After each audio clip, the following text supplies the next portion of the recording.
If Telegram notification sounds are driving you a little crazy on Windows 10 or Windows 11, this quick tutorial is going to help you turn them off in just a few seconds. Whether you want a quieter workspace, less distraction while you study, or just more control over your desktop alerts, I'll show you the exact steps to disable Telegram sounds on Telegram desktop. And if this video helps, make sure to hit like and subscribe for more quick tech tutorials just like this one. Alright, let's jump in. First, open Telegram desktop on your computer. Make sure you're using the desktop app and not the browser version because the settings we're changing are inside the Telegram desktop application. Once Telegram opens, look to the top left corner of the window. You'll see the menu icon with 3 horizontal lines. Click that menu to open Telegram's main options. From the drop-down menu, select Settings. This is where Telegram keeps all of its app preferences, including appearance, privacy, and notification controls. Inside Settings, look for the option called Notifications and Sounds. Click on that to open the Notification Settings page.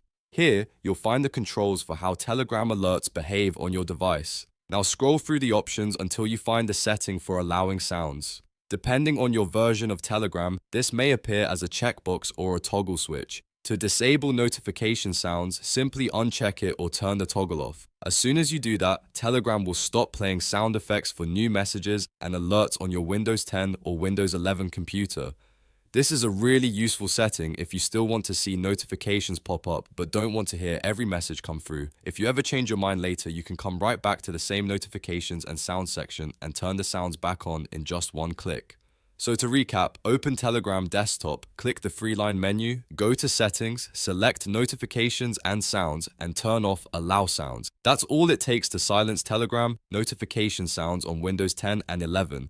If this tutorial helped you out, please give the video a like, subscribe to the channel, and turn on notifications so you don't miss the next helpful guide. Thanks for watching, and I'll see you in the next one.